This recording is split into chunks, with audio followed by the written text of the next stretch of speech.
Hello అండి, అందరికీ నమస్కారం. ఈరోజు మనం ఎం మాధవీకృష్ణ గారు రచించిన రాధా గోపాలం అనే ఓ చక్కటి కథను విందాం. ఇక కథలోకి వెళ్దాం. బాయ్ మమ్మీ, బాయ్ డాడీ, నోట్లో బబుల్ గమ్తో స్టైల్గా గాల్లకు కుడి చేతి వేళ్లు మాత్రమే కదుపుతూ చెప్పాడు అభిరామ్. సైలెంట్గా నేల నదిమి పెట్టి ఒక్కడుగు పైకి లేచి దుమ్ము రేపుకుంటూ ఒక్కసారిగా చిన్న జర్క్తో రైట్ టర్న్ తీసుకుని వెళ్లిపోయింది 275cc పవర్ ఉన్న రెడ్ కలర్ కైనెటిక్ బైక్. దూరంగా కనిపించే వరకు చేతులు ఊపుతూనే ఉంది బైక్ వెనక కూర్చున్న మృదుల.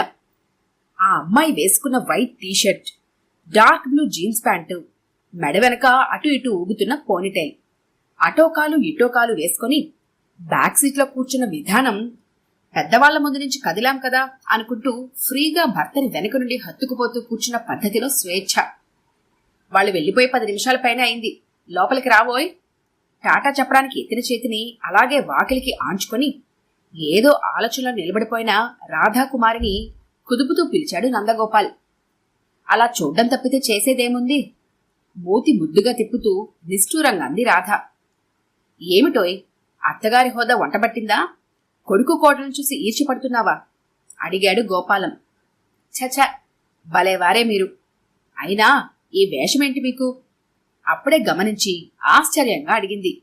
ఎప్పుడు పంచకట్టులో కాని ఫ్యాంటులో కాని ఉండే గోపాలం మోకాళ్ళ వరకు జీన్స్ షార్ట్స్, టీషర్ట్, చెవులకు వాక్మ్యాన్ తగిలించుకొని చేతులు రెండు తిప్పుతూ సన్నగా హమ్ చేసుకుంటూ స్టైల్గా. ఆమె మాటలు వాక్మ్యాన్ సౌండ్లో వినిపించకపోయినా కళ్లల్లో తనని అపాదమస్తకం చూస్తూ కనిపించే ఆశ్చర్యం గమనించి, నీకు ఇలా మోడర్న్ గా కనిపించడం ఇష్టం కదా, ఇక్కడికి వచ్చిన దగ్గర నుంచి నీ అభిరామ్ని గమనించడం చూస్తూ ఉన్నాలే, ఏదో నీ మురిపం తీరుద్దామని చెప్పాడు. 57 గోపాలం 7 తగ్గినట్లుగా కనిపిస్తున్నాడు ఆ బట్టల్లో. నా మొహం వెర్రి వెధవ. చిన్నప్పుడు నిక్కర్లు వేసుకోరా ముద్దుగా ఉంటావంటే ప్యాంట్లు కుట్టించమని ఏడ్చేవాడు. ఇప్పుడు గడ్డాలు మీసాలు వచ్చాకే ప్యాంట్లు లుంగీలో కట్టుకోవాల్సిన వయసులో ఆ షార్ట్స్ వేసుకుని ఇల్లంతా తిరుగుతుంటే ఆశ్చర్యంగా అనిపించి చూస్తున్నాను. అందుకని మీరు కూడా ఇలా ఈ బట్టలో దిగిపోయారా? తన చెవుల్లో వాక్మ్యాన్ చిరుకోపంతో లాగేస్తూ చెప్పింది. సరే భామామణి, మరి ఇందాక వాళ్ళు వెళ్తుంటే అలా పెద్ద పెద్ద కళ్ళప్పగించి ఏం చూస్తున్నావు? భార్యను వెనక నుండి చుట్టేస్తూ అడిగాడు. అదా, అలా బైక్ మీద జామని పోతుంటే మన పెళ్ళైన కొత్తల్లో అడిగేదాన్ని గుర్తుందా, మిమ్మల్ని ఒక బైక్ కొనుక్కోమని? కళ్లల్లో పాతకాలం నాటి మెరుపులు, వాటి వెనకే ఆశ తీరలేదనే బాధ. భర్తని విడిపించుకుంటూ చెప్పిందామె. ఒక్కసారిగా ఎక్కడికో వెళ్లిపోయాయి ఇద్దరి మధుర స్మృతులు. రాధా గోపాలమంటూ ఒకే పేరుగా ఒకే మనసుగా పెరిగిన బావామరదళ్ళు వాళ్ళు. బెజవాడ దగ్గర వీరవల్లే రాధా వాళ్ళదైతే ఏలూరు దగ్గర బొమ్మలూరు గోపాలానిది. పల్లెలు మన దేశానికి పట్టుకొమ్మలు అనే నానుడు నుండి పుట్టినట్లుగా అచ్చమైన 16 అణాల పల్లెటూళ్ళు వాళ్ళవి. వాళ్లకి ఊహ తెలిసాక గుర్తుండిపోయిన స్మృతి వీచక ఏదో మనసుని తాకింది ఇద్దరిని. ఓసారి సెలవులు కని మేనమామగారు ఊరొచ్చింది రాధ కుటుంబం. ఓ రోజు రాధకిష్టమని కొలనులో తామర పువ్వులు తెంపడానికి వెళ్లాడు గోపాలం. రాములు వారి గుడి ఆ పక్కనే చిన్న కొలను తామర పూలతో నిండి అందంగా కనిపిస్తోంది. మరో ప్రక్క బండరాళ్ళు. ఓ బండరాయి మీద కూర్చొని 2 చేతులు బుగ్గలకి ఆంచుకుని పెద్ద కళ్ళు ఆల్చెప్పల్లా అటు ఇటు తిప్పుతూ ఊపిరి బిగబట్టి భయం భయంగా చుట్టూ చూస్తోంది 14 ఏళ్ల రాధ. 1, 2, 3 క్షణాలు గడిచిపోతున్నాయి. ఇంకా రాలేదే? రాధ మనసులో ఆతృత. ఇక భయం లేదు అనుకుంటూ ఏటి ప్రక్కనున్న పెద్ద బండచాటున అప్పటి వరకు దాక్కున్న గోపాలం చేతిలో తామర పువ్వులతో బయటకొచ్చాడు. హమ్మయ్యా, వచ్చావా? రాధ కళ్ళల్లో ఆనందం 17 ఏళ్ల గోపాలానికి హాయిగా అనిపించింది. అమ్మలు, ఇంతసేపు నేను కనిపించకపోతే భయపడి ఏడుస్తున్నావు అనుకున్నా. పూలు లేత తమలపాకుల్లాంటి ఆమె చేతులకు అందిస్తూ చెప్పాడు. అమ్మో, ఏడుపే? గుండెల మీద చెయ్యేసుకుంటూ బోల్డంత ఆశ్చర్యపోయింది. అతని ముఖంలో విస్మయం, ప్రశ్నార్థకం, రకరకాల భావాలు. ఏడవకూడదట. నిన్న గుళ్ళో చిన్నత్తయ్యకి పూజారి గారు చెప్తుంటే వెళ్ళేదా? ఆడవాళ్లు ఏడిస్తే మగవాడికి ఆయుక్షీణమట, అందులోనూ మొగుడు పెళ్లాలైతే మరీనట. పస్తనం చిందే మొహంతో అమాయకంగా చెప్తుంటే నవ్వొచ్చింది అతనికి. అవును మరి, చిన్నప్పటి నుంచి అందరూ వాళ్ళని మొగుడు పెళ్లాలని పిలుస్తారు. పద పద, ఇప్పటికే లేట్ అయింది, అందరూ ఎదురు చూస్తుంటారు. పసిబిడ్డని పొదవుకున్నట్లుగా ఆమె భుజం మీద చెయ్యి తీసుకెళ్లాడు. ఇప్పటిలాగా స్కూల్ వయసులోనే బాయ్ ఫ్రెండ్స్ని, గర్ల్ ఫ్రెండ్స్ని మెయింటైన్ చేసే కాలం కాదది. వాళ్ల బంధంలో కాస్తంత స్నేహం, మరికొంత ప్రేమ, ఆత్మీయత మాత్రమే ఉండేవి. మరికొన్నాళ్లకి అగ్రికల్చరల్ బీఎస్సీ చదివిన గోపాలం సొంత ఊరినే ఇష్టపడి అక్కడే తండ్రితో పాటు వ్యవసాయంలో దిగిపోయాడు. రాధ అతని ఇంటి ఇళ్లలైంది. సిటీ లైఫ్ మీద ఆమెకు కోరిక ఉన్నా బావ కోసం ఆ ఆశని తుంచేసుకుంది.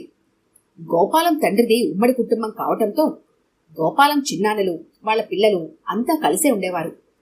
ఖర్చులెక్కువగా ఉండేవి. అంతమంది వ్యవసాయం మీద ఆధారపడడంతో ఆర్థిక అవసరాలు తీరడం కొంచెం ఇబ్బందిగానే ఉండేది.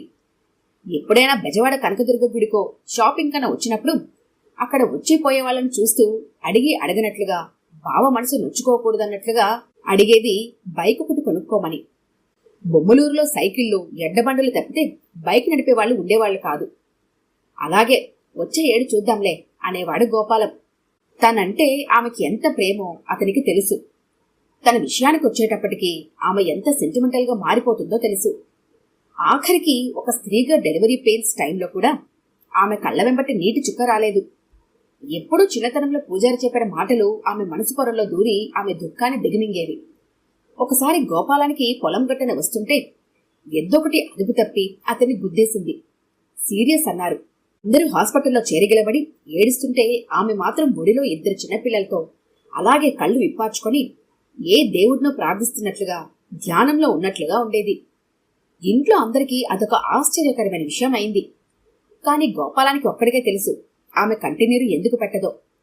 ఆ తర్వాత అదొక ఛాలెంజిగా తీసుకుని ఇన్నిసార్లు ఆమెను ఏడిపించాలని ట్రై చేసి దెబ్బతిన్నాడు గోపాలం. అటువంటి ఇంటి మొదటి కోరిక బైక్ కొనాలని, దాని మీద విహరించాలని. అతను మాత్రం ఎలా కాదనగలడు? అతను సీరియస్ గానే ట్రై చేశాడు. కాని కాలం కలిసి రాలేదు. ఓసారి చిన్నపిల్లల చదువులకని, ఇంకోసారి వర్షాలు పడక పంట నష్టమై, మరోసారి పండుగలు, పబ్బాలు, పెళ్లిళ్లు, ఇలా ఏదో ఒక అవసరానికి బైక్ కోసం దాచిన డబ్బులు వాడాల్సి వచ్చేది. కాలక్రమంలో వాళ్ళ జీవితంలో ఎన్నో మార్పులొచ్చాయి. బోల్డ్ అని కొత్త వస్తువులు వాళ్ళింట్లో చోటు చేసుకున్నాయి. కొత్తగా బైక్ కొనుక్కుని నడిపే వయసు దాటిపోయింది. పిల్లలు, సంసార బాధ్యతలు, వీటిలో పడి తన భార్యకి ఓ కోరిక ఉందని అతనికి గుర్తుకు రావటమూ తగ్గింది. క్రమేణా దాని మీద ఇంట్రెస్టే పోయింది. కూతురు, కొడుకు పెద్దవాళ్లైపోయారు. కొడుకు బెంగళూరులో సాఫ్ట్వేర్ ఇంజనీర్గా పనిచేస్తూ నెలకు 2 లకారాలు కలజూస్తున్నాడు. తల్లికి తండ్రికి ఏకంగా ఒక కారు కొని పంపి దానితో పాటు ఒక డ్రైవర్ని ఏర్పాటు చేసి దానిలోనే తిరగమన్నాడు. 6 నెలల క్రితం పెళ్లైన కొడుకు కొత్త కాపురం ఎలా ఉందో చూడాలనే వాళ్లు మొదటిసారిగా రాష్ట్రం దాటారు.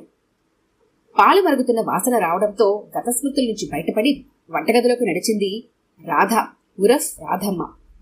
అయితే నీకు మన లైఫ్ కన్నా ఇప్పటి తరం వాళ్ళ జీవితాలే బాగున్నాయంటావు. గది గుమ్మం దగ్గర నించొని ఇందాకటి మోడల్లోనే అడిగాడు గోపాలం. అలాగనే కాదు, కాని పొరుగింటి పుల్లకూర రుచి అన్నట్లు ఎవరికైనా ఎప్పుడైనా పక్క వాళ్ళ జీవితాలే క్రేజీగా ఉంటాయి చెప్పింది కాఫీ కప్ అతనికి అందిస్తూ. చూస్తున్నావుగా, మనం ఇక్కడికి వచ్చి 3 వారాలైంది. కోడలకు ఆఫీసు, వీడొక ఆఫీసు, 24 గంటలు పని పని, ఒకటే ఒత్తిడి, బిజీ. ఆ అమ్మాయికి పగలైతే వీడికి రాత్రిళ్ళు కూడా వర్క్ బిజీ. భార్యాభర్తలిద్దరూ రోజులో ఎంతసేపు ఒకరినొకరు చూసుకుంటున్నారు, ఎంతసేపు కలిసి గడుపుతున్నారు. డబ్బుల కోసం పరుగులు తప్పితే. కాఫీ సిప్ చేస్తూ ఆగాడు మధ్యలో. దానికి తగినట్లుగా అన్ని సౌకర్యాలు ఈ చిన్న వయసులోనే పొందుతున్నారు కదా, కొద్దిగా సమర్థించుకుంది రాధ. అవునవును, మనం రాకముందు వాళ్ల మధ్యలో మాటలేంటో తెలుసా?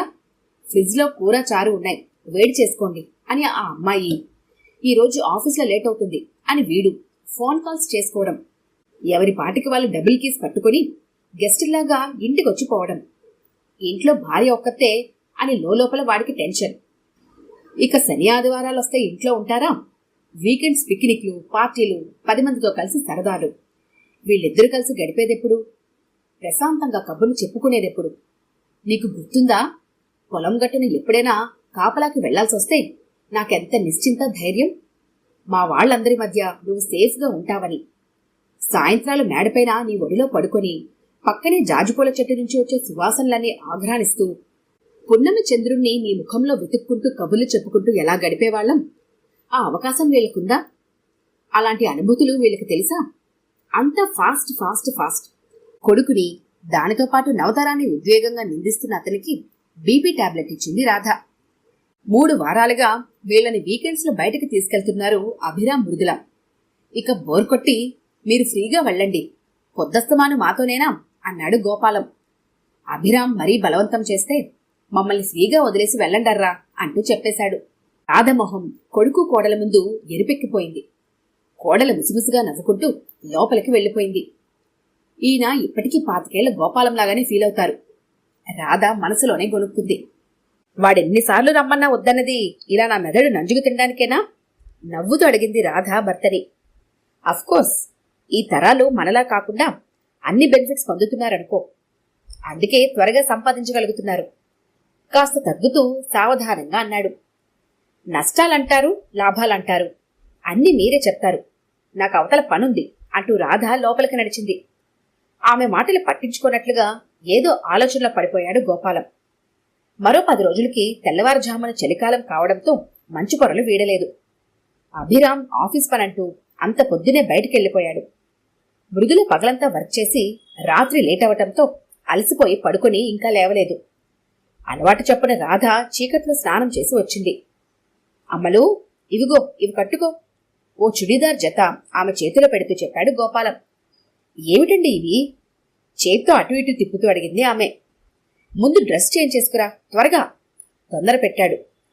54 ఏళ్ల వయసులో సిగ్గుగా ఇబ్బందిగా చుడీదార్తో భర్త ముందుకొచ్చింది ఆమె. ఆమె రెడీ అయ్యి వచ్చేటప్పటికి ఒంటి మీద స్వెట్టర్, మంకీ క్యాప్, ఫుల్ ప్యాకేజీలో ఉన్నాడు అతను. పొలం పనులతో కాయ కష్టం చేసేవాడు కావడంతో అక్కడక్కడ నెరసిన వెంట్రుకలు తప్పితే పొడువుగా సన్నగా చిన్నవాడిలాగానే ఉంటాడు గోపాలం.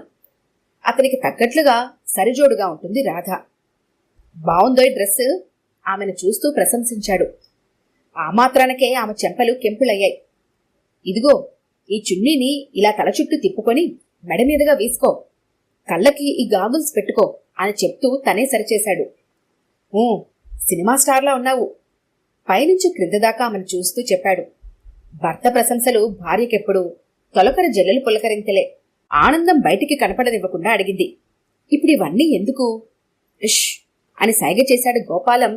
మాట్లాడవద్దని, కోడలు లేస్తుందని. ఇలారా అంటూ బయటికి లాక్కొచ్చి ఇండోర్ లాక్ సిస్టమ్ కావడంతో అలాగే తలుపు దగ్గరికి లాగేశాడు. ఇంటి బయట నిగనిగలాడుతూ కనిపిస్తోంది హీరో హోండా. కూర్చో చెప్పాడు స్టార్ట్ చేయబోతూ. ఆమె విస్తుపోయి చూస్తోంది. త్వరగా, అలా పక్కగా కాదు, వెనగ్గా అటోకాలు ఇటోకాలు వేసుకుని కూర్చో అంటూ చెప్పాడు. నవ్విపోదురుగాక, నాకేటి సిగ్గు అన్నట్ట మీలాంటాడొకడు.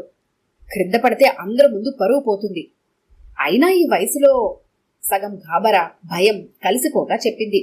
వయసులు కనపడకూడదనేనోయ్ ఈ ప్యాకేజీలు. అయినా ఇదేమైనా మన ఊరిలా చిన్న ఊరు అనుకున్నావా? ఈ మహానగరంలో మన గురించి తీరిగ్గా ఆలోచించేదెవరు? ఇక డ్రైవింగ్ అంటావా? ఐఆమ్ హియర్, డోంట్ ఫియర్, మై హూనా. ఉత్సాహంగా మాట్లాడుతూ కిక్ కొట్టి స్టార్ట్ చేశాడు. బెంగళూరు నుంచి 70 కిలోమీటర్ల దూరంలో ఉన్న కోలార్ వైపు దూసుకుపోసాగింది బైక్. జీవితంలో మొదటిసారిగా బైక్ మీద కూర్చుంది ఆమె. ఓ పక్క భయం, మరో పక్క గాల్లో తేలిపోతున్నట్టు లేటు వయసులో లేటెస్ట్ అనుభూతి. కొడుకుతో పాటు కూడా ఆమె ఎప్పుడూ 2 వీలర్ ఎక్కలేదు. ఇలా ఏనుతో నాకు ఈ అనుభూతి దొరకడం కోసమే కాబోలు అనుకుంది చిరునవ్వుతో. మధ్యలో కాఫీ స్టాల్ దగ్గర ఆపాడు. ఆమె బైక్ మీద కూర్చున్న విధానం బ్యాక్ సీట్లోంచి కొంతమంది విస్మయంగా చూశారు. వాళ్ళంతా మనల్నే చూస్తున్నారు, ఇబ్బందిగా చెప్పింది రాధ. చూడని ఓయ్, ముసలాళ్ళు దసరా పండగ చేసుకుంటున్నారు అనుకుంటారు నవ్వుతూ చెప్పాడు. మరికొంత దూరం పోయాక దిగు, బైక్ ఆపుతూ చెప్పాడు. ఎదురుగా చూసింది ఆమె. కోటిలింగాల శివుని గుడి. ఇద్దరు లోపలికి నడిచారు.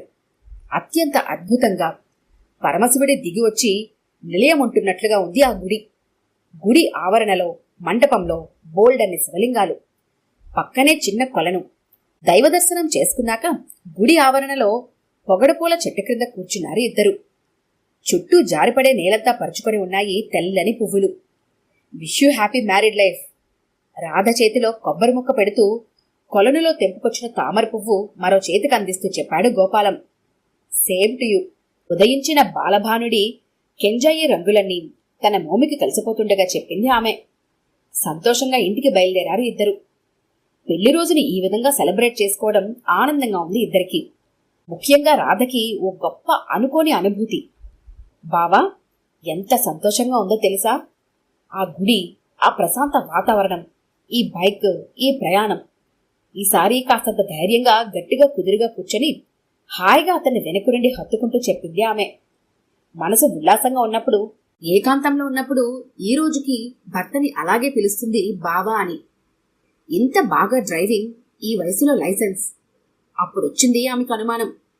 అంటే ఈ వారం 10 రోజులుగా రోజు మోకాళ్ళ దగ్గర, మోచేతుల దగ్గర గిరుకుపోయి, అక్కడక్కడ చర్మం ఎర్రగా కందిపోయి, సాయంత్రాల కీళ్ళ నొప్పులంటూ తనతో కాళ్ళు పట్టించుకోవడం, మూవ్ రాయించుకోవటం. ఏమైంది అని అడిగితే బయట పార్కులో పిల్లలు ఆడుకునే బ్యాటు బాల్ తగిలిందని చెప్పటం. తన కోసం, కేవలం తన కోరిక తీర్చడం కోసం బైక్ నడపడం నేర్చుకున్నాడా? అప్పుడొచ్చింది ఆమెకు దుఃఖం. కట్టలు తెంచుకున్న వరద గోదారిలా ఉధృతంగా. 14 ఏళ్ల వయసులో అతను కొలను చాటను కనబడకుండా పోయినప్పుడు ఆపుకున్న దుఃఖం. పురిటి నొప్పులతో అల్లల్లాడుతూ అతని శ్రేయస్సు కోసం ఆపుకున్న కన్నీరు. అతని చావు బతుకులతో పోరాడుతూ తన బ్రతుకి క్వశ్చన్ మార్క్ పెట్టినప్పుడు పడ్డ బాధ. అన్ని గతకాలపు గుర్తులు తనలో తానే అదుముకుంటూ బడబాగ్నిలా దాచుకుంటూ వచ్చింది ఇన్నాళ్లుగా. ఇప్పుడు వయసు బిగువు పట్టు సడలడంతో బింకం వదిలేసి దూకి పడుతోంది కన్నీరు. ఏయ్, భార్య ఏడిస్తే భర్తకు మంచిది కాదు. గుళ్ళో పూజారి గారు చెప్పారు, గుర్తులేదా? బైక్ అలానే పోనిస్తూ నవ్వుతూ అడిగాడు. ఇది ఆనందంతో వచ్చిన కన్నీరు. అతని భుజం మీద తలవాల్చుకుంటూ చెప్పింది ఆమె. ఆ జంటను చూసి ఆనందిస్తూ, ఆమె ఇష్టాన్ని అతను, అతని బాధను ఆమె పంచుకుంటూ, ఇలాగే కలకాలం జీవించండి, అర్ధనారీశ్వర తత్వంతో మెలగండి అని పార్వతీ పరమేశ్వరులు పైనుండి ఆశీర్వదిస్తున్నట్లుగా సన్నని చిరుజల్లులు మొదలయ్యాయి. ఈ కథ కనుక మీకు నచ్చినట్లయితే లైక్ చేయండి, షేర్ చేయండి. మరిన్ని ఇంట్రెస్టింగ్ కథల కోసం మా ఛానల్ని తప్పకుండా సబ్స్క్రైబ్ చేసుకోండి.